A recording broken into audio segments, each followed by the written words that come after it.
ერთი საინტერესო და აქტუალური საკითხი, რომელიც მენეჯმენტის თითქმის ნებისმიერ ტრეინინგზე დაისმება, ამა თუ იმ ფორმით, შეკითხვის ფორმით, ან кейსის ფორმით, არის მეგობრების უფროსობის სირთულეებზე, ან თანამშრომლებთან დამეგობრების მიზანშეწონილობის შესახებ.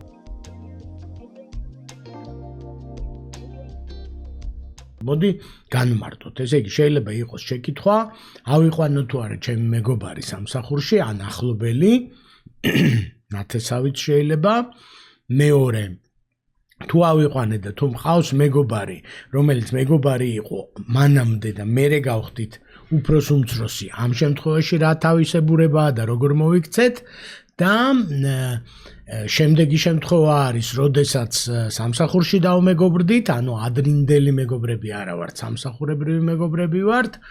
შემდეგი შემთხვევა არის, როცა კოლეგები ვიყავით ერთ დონეზე, მაშინ დავმეგობრდით და მერე ერთ-ერთი ჩვენგანი დაწინაურდა და მოკლედ თავის მეგობრების უფროსი გახდა, მოკლედ ძალიან ბევრი ნაირსახეობა ისმევა და გასაგებია, რატომაც ისმევა ეს საკითხი, იმიტომ რომ არ გვინდა, ცხადია, რომ მეგობრობა ძალიან მნიშვნელოვანია ნებისმიერი ჩვენგანისთვის და არაფრით არ გვინდა, რომ ეს მეგობრობა დაზარალდეს, თუნდაც საქმის ინტერესებიდან გამომდინარე ძალიან ურთხილდებით, რა თქმა უნდა, მეგობრობას და მეგობრებს და მეორე მხრივ გვესმის, რომ საქმე არ უნდა გაფუჭდეს და მე როგორც მენეჯერი და ლიდერი თუ უნდა განვითარდეს, სწორად უნდა ვიცოდე მოქცევა, ასე ვთქვათ, აი ამ რეალობაში, ისევე როგორც ნებისმიერ სხვა რეალობაში. აქვე უნდა ვთქვათ, რომ თანამშრომელი რომ შენი მეგობარია, თუ ეს ნამდვილი მეგობრობაა, ეს არის ორმხრივი ამბავი და ამისი დადებითი მხარეები არავის არ უკვირს. ანუ ყველას ესმის პრობლემები რო გვერდზე გადავდოთ ერთი წუთით, რომ თანამშრომელი თუ იქცევა როგორც თავის უფროსის მეგობარი და უფროსი თუ იქცევა როგორც თავის თანამშრომლის მეგობარი, ამაში კარგი არის ბევრი რამე. ნდობა მოდის ამ მეგობრობასთან ერთად, მოდის მაქსიმალური მონდომება არა სამსახურებრივი კონტრაქტის ხათრით, არამედ მეგობრის ხათრით და ასე შემდეგ. ანუ ბევრი ძალიან პოზიტიური გახსნილი კომუნიკაცია, ბევრი რამის თქმა შეუძლიათ ერთმანეთისთვის მეგობრებს, რაც შეიძლება რთული იყოს თქვათ სხვა რეალობაში ახლო და მეგობრული ურთიერთობის გარეშე. მოკლედ, სიკეთეები რო აქვს მეგობრობას და ახლობლობას ეს ცალსახაა, მაგრამ ამ წუთას და ამ ვიდეოში მაინც ჩვენ რისკებზე დავკონცენტრირდებით, ხო? კითხვაც სწორედ ამიტომ ისმევა, რომ შეიძლება ამ მეგობრობამ ხელი შეუშალოს მენეჯერის მოვალეობის ობიექტურად და ხარისხიანად შესრულებას, ხო? და ასევე ისიც უნდა ვთქვათ, რომ მეგობრობა საერთოდ არ ჭირდება ფავორიტიზმს და ორმაგ სტანდარტებს, ხო? ანუ ძალიან კარგად ბრჭყალებში მშვენივრად ახერხებენ მენეჯერები, ცუდი მენეჯერები, რომ ფავორიტები ყავდეთ, გამოარჩიონ ხალხი ერთმანეთისგან, ორმაგი სტანდარტებით იმოქმედნენ და სულაც არ ჭირდებათ ამისთვის არც მეგობრობა და არც არაფერი, ხო?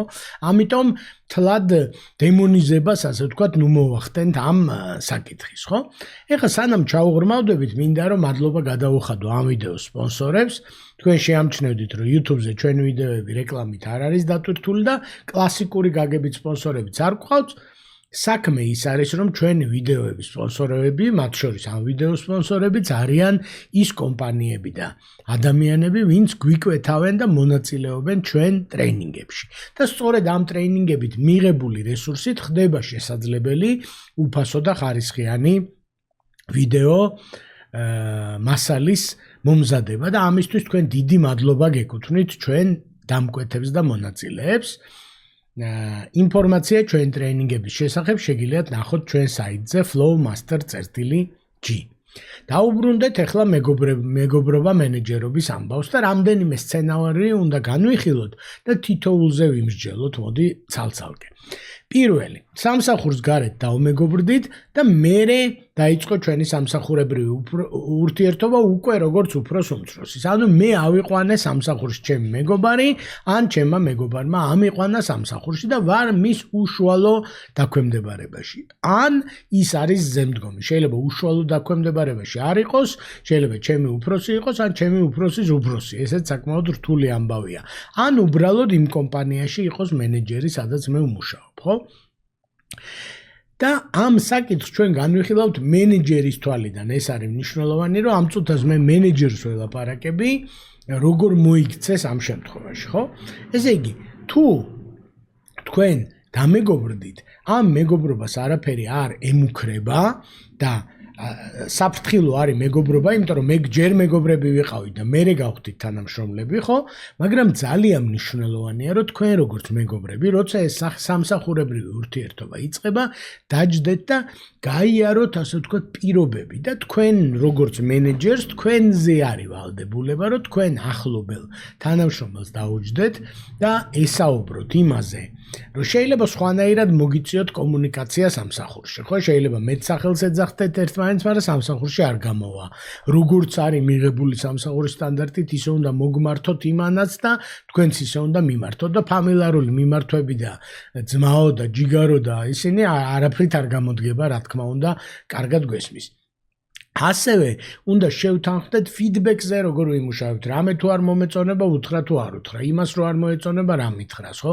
სამსახურს გარეთ კომუნიკაციაზე ახლობლები და მეგობრები ხშირად ამას ცოდავენ, რომ საქმეზე არის ლაპარაკი, როცა დაბადების დღეზე შევხვდით ერთმანეთს და სახლში, ოჯახში შევხვდით ერთმანეთს და ასე შემდეგ, რაც მე მგონი, რომ არ არის ჯანსაღი, ამიტომ იმისთვის რომ თქვენი მეგობრობა არ დაზარალდეს და საქმეც კარგად გამოვიდეს, ჩემი აზრით მნიშვნელოვანია რომ დასაწყისში შევთანხმდეთ თამაშის წესებზე, ასე ვთქვათ, მე ამას გავაკეთებდი საერთოდ სამსახურში აყვანამდე და დავრწმუნდებოდი რომ მისაღებია ადამიანისთვის, აი ამ ჩემი მეგობრისთვის, ვინც სამსახურში ამყავს, ეს რეალობა, იმიტომ რომ ის შეიძლება საერთოდ სხვანაირ რეალობას იყოს მიჩვეული და მოლოდინი კონდეს, რომ მეგობრის თანამშრომელი იქნება და ეს იქნება ფაქტიურად მეგობრობა გადატანილი სამსახურში, რაც კარგს არ მოიტანს, ხო? მეორე შეკითხვა, რომელსაც ჩემ თავს დაუსვამდი როგორც მენეჯერს, აუცილებლად არის, რომ ცუდად რო წავიდეს ამ ადამიანთან საქმე და მე მქონია ესეთ საუბრები ჩემ კოლეგებთან და მეგობრებთან, რომელიც აპირებს, რომ თავის მეგობარი აიყვანოს, ან თავის ნათესავი, ან ოჯახის ახლობელი, მეუღლის ახლობელი აიყვანოს სამსახურში და პირველი, რასაც ვეკითხები, არის, რომ გასაშვები რო გახდეს, გაუშვებ თუ ვერ გაუშვებ, გაგიჭირდება თუ არ გაგიჭირდება, ხო? თუ ადამიანი გახდა გასაშვები და თქვენ გაგიჭირდებათ მისი გაშვება, ჯობია რომ არ აიყვანოთ სამსახურში. ჯობია რომ დროებით იღელშეკრულებით აიყვანოთ. ჯობია რომ საერთოდ არ აიყვანოთ და სხვა ვიპოვოთ და ასე შემდეგ, ხო? იმიტომ რომ გასაშვები სამსახურიდან გახდება ყველა ხალხო, ეს არ არის ცუდი ადამიანის და კარგი ადამიანის ამბავი. ეს არის თანხვედრა ადამიანის ინტერესების, პროფესიული ინტერესების და ორგანიზაციის ინტერესების და როგორც დავმეგობრდით პროფესიულად, ისე შეიძლება გავეყაროთ პროფესიულად, ხო? ამიტომ თქვენ თუ აკყავთ სამსახურში ისეთი ადამიანი, რომლის გაშვებასაც ვერ შეძლებთ, არ აიყვანოთ, არის ჩემი რჩევა. ან მოიფიქრეთ და განვითარდით და შეძელით, ასე ვთქვათ, რომ სამსახური და პირადი ურთიერთობა გააცალკევოთ, ხო? მეორე სცენარი განვიხილოთ ასეთი, რომ სამსახურში დავმეგობრდით, ანუ კოლეგები ვიყავით, ერთ ოთახში ვიჯექით, დავმეგობრდით და მე ერთ-ერთი ჩვენგანი დაწინაურდა და აქ ყველაზე ხშირად ისმევა ესეთი შეკითხვა ან პრობლემა, რომ როგორ ვეუფროსო ადამიანს, რომელთან ერთადაც, ესე იგი, რამდენიღაც წელი ან რაღაც ხანგრძლივი დრო გვერდ-გვერდ მუშაობდით ერთ დონეზე, ხო? აქაც მე მინდა ვთქვა, რომ აი ეს შეთანხმება, გაუფროსების მომენტში შეთანხმება და კომუნიკაცია არის ძალიან მნიშვნელოვანი. მე დაუჯდებოდი ამ ჩემ მეგობარს დაწინაურების წინ და ველაპარაკებოდი, რომ აბა როგორ ფიქრობ, ესე იგი, როგორი უნდა იყოს ეს ჩვენი ურთიერთობა და როგორ ავაწყოთ ეს ახალი ურთიერთობა, იმიტომ რომ გუშინ სხვანაირი ურთიერთობა გქონდა, მიჩვეული ვარ და ორივესთვის კომფორტულია და უნდა გადავეწყოთ, ხო? და მოლოდინი უნდა გქონდეთ, რომ ეს ჩვეულების ამ ჩვევის შეცვლას რაღაც დრო დაჭირდება და ადვილი არ იქნება თავისთავად ხვალიდან რახან დაგნიშნეს თანამდებობაზე, ხვალიდან არაფერი არ შეიცვლება და სამუშაო გექნებათ. ფიდბექიც მოგიწევთ, კონფლიქტიც შეიძლება იყოს იმედიარო, კულტურული და ცივილიზებული და ასე შემდეგ, ხო? ნუ ისიც მინახავს სამწუხაროდ, რომ წასვლა მოუწიათ თანამშრომლებს, იმიტომ რომ ვერ შეეგუნენ თავისი კოლეგის და თანატოლის დაწინაურებას და ასე შემდეგ, ხო?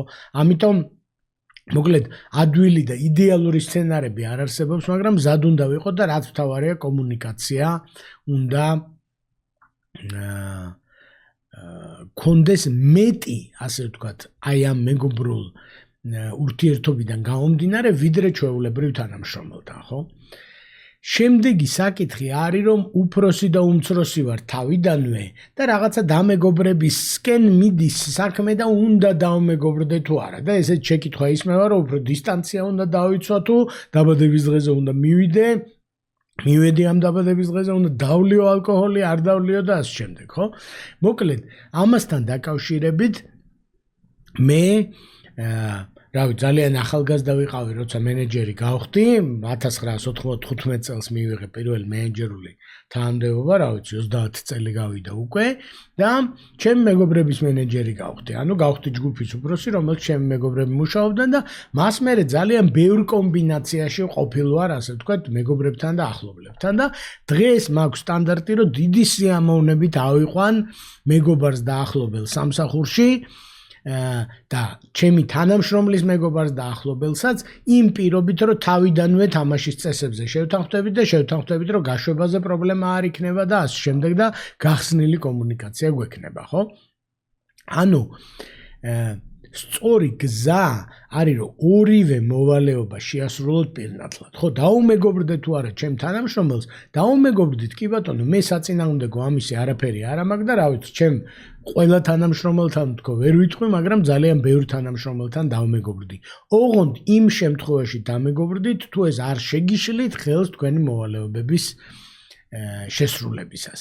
და სწორი გზა არის, რომ ორი ურთიერთობა გვაქვს, თუ სამი თუ 7 ურთიერთობა გვაქვს, 7-ვეს თავისი ადგილი კონდეს და ერთმანეთში არ აითქვიფოს და არ შეგვეშალოს.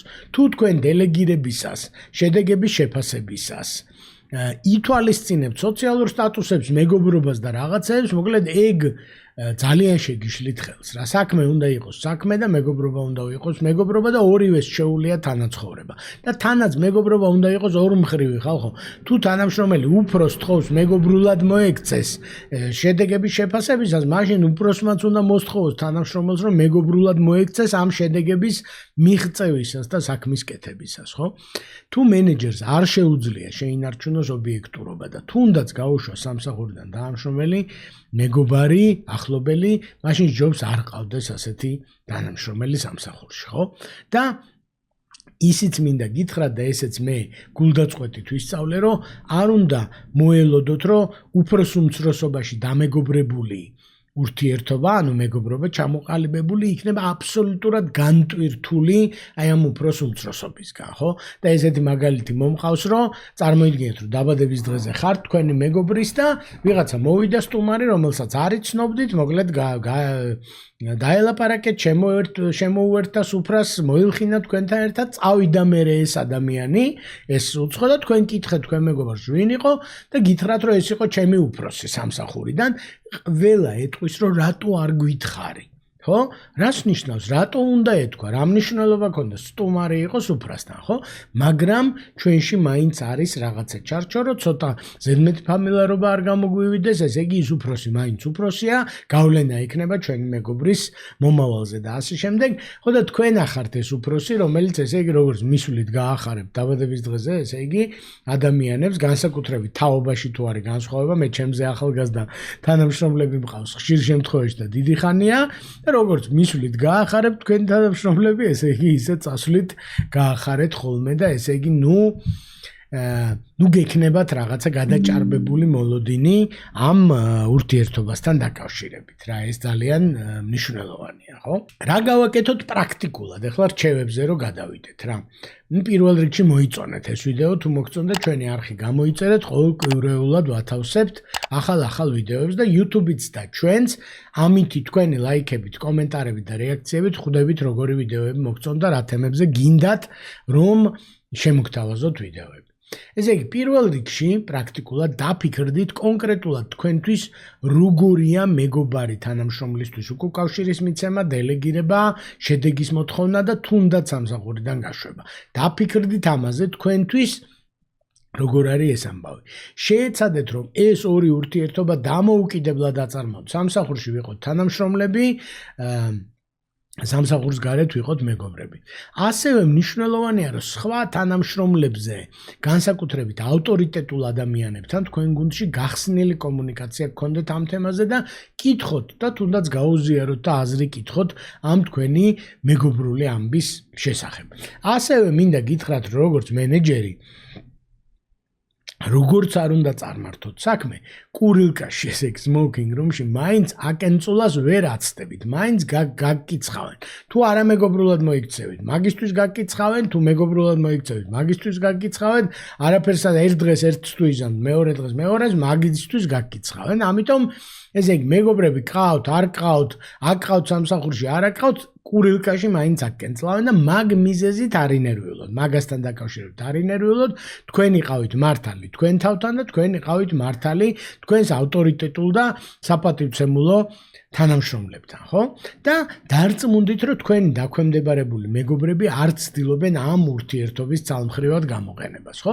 ამ წესებს თუ შეძლებთ ადვილი არ არის, მაგრამ თუ ნაბიჯნაბით შეეცდებით, რომ ეს წესები დანერგოთ, დარწმუნებული ვარ, რომ ძალიან თავისუფლად შეძლებთ, რომ თქვენი მეგობრებიც გყავდეთ, აიყვანოთ სამსახურში, უკვე არსებულ თანამშრომლებთანაც დამეგობრდეთ და დიდხანს მრავალი წლის განმავლობაში შეინარჩუნოთ ჯანსაღი და პოზიტიური ურთიერთობა სამსახურში კარგ შედეგებთან ერთად. მე ამაში დარწმუნებული ვარ, კვლევაც ამას ადასტურებს და თქვენც აუცილებლად ამის გაკეთებას შეძლებთ თუ შეეცდებით და თანამიმდევრული იქნებით.